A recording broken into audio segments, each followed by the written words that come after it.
everyone, welcome back to the Coding Hub. In today's video we'll have a look at Azure Cloud Storage Accounts and how to set them up and what the different settings are. So this is a bit of a beginner's guide into storage accounts in Microsoft Azure. But before we get started, please like and subscribe to our channel. You can see more topics like these. We post coding related and technology related topics every week. And yeah, please like and subscribe if you like what we do. Okay, let's get started. In Microsoft Azure you have these things called storage accounts. And if you're not familiar with Microsoft Azure, please head over to portal.azure.com to set up an account. And Microsoft Azure is a cloud-based infrastructure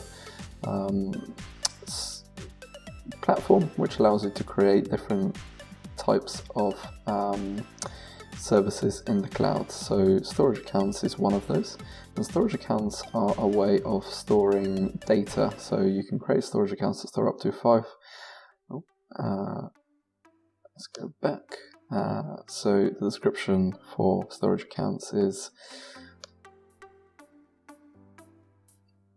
storage accounts can store up to 500 terabytes of data in the cloud.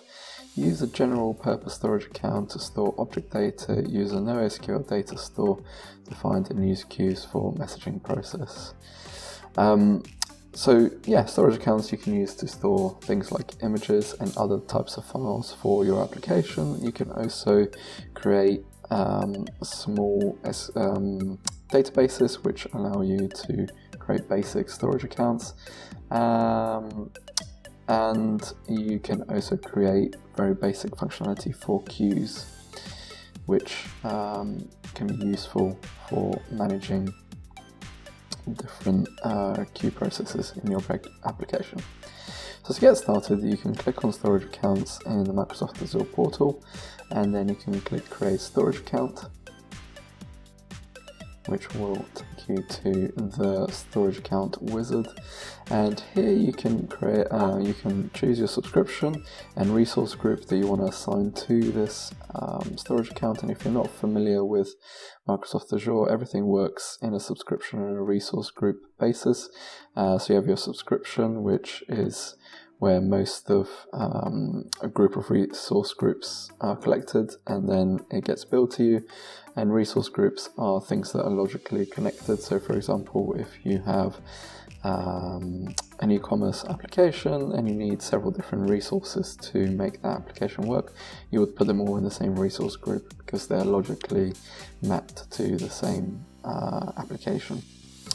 And then you have your instance details, so you have your storage account name, your region, which is where you want the storage account to be based, which can be important depending on what types of files you're storing, and data protection rights in the region that you're in. And then you've got your performance settings. So for performance, you've got your standard and premium.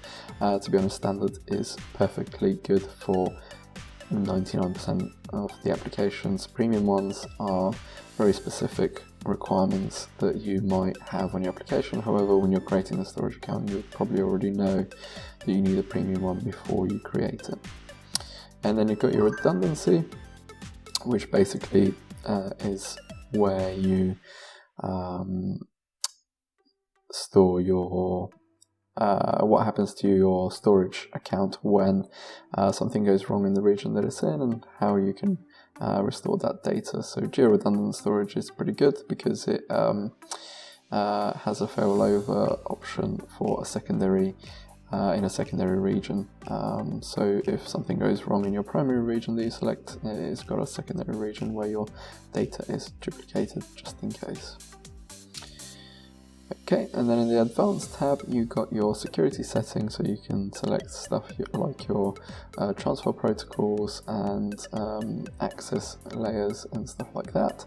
And you also have your data lake options, so you can use storage accounts for data lake, where you can store really big files and how you want to access those. You have your access tier here, which is actually pretty important. So hot is what you would most likely need for a live application. So this is something that you might be accessing on a daily basis, or or even more frequently than that, or weekly basis. The cool access tier is for archiving and backing up your data. So this is stuff that you will not be accessing unless you really need to. So for example, documents that you need to keep hold of for 7 years, for example, but you're not actually going to be accessing those very frequently, but you need to keep them available. So hot is for any data that you will need to use within your application. And you can enable tables and queues, which are additional functionalities in storage accounts. Now, this is very basic tables and queues functionality. So this is very basic database functionality within storage accounts, and queues also really basic functionality. And this is something that you might need for a not very important functionality within your application. However, you want to keep costs down, and because storage accounts are so cheap, you can build in this functionality in here if it's not a business critical feature.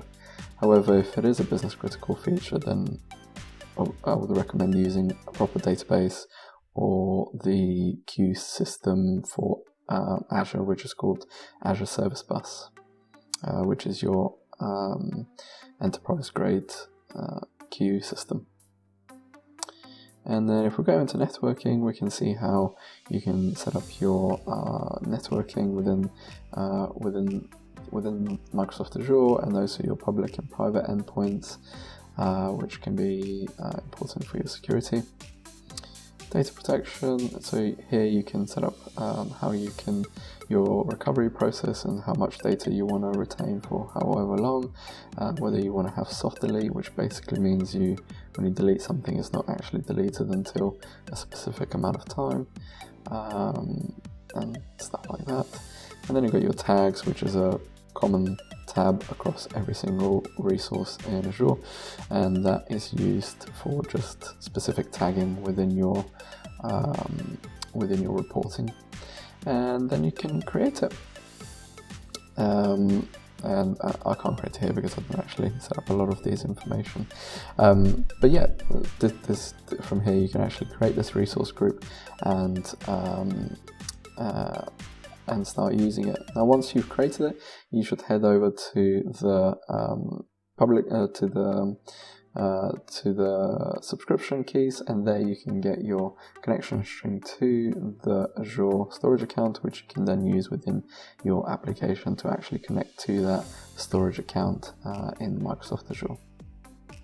So that is a very basic guide of storage accounts within Microsoft Azure. I hope you enjoyed this video, and if you did, please like and subscribe to see more of these types of videos from the Coding Hub. Thank you very much, and I'll see you in the next video. Bye bye.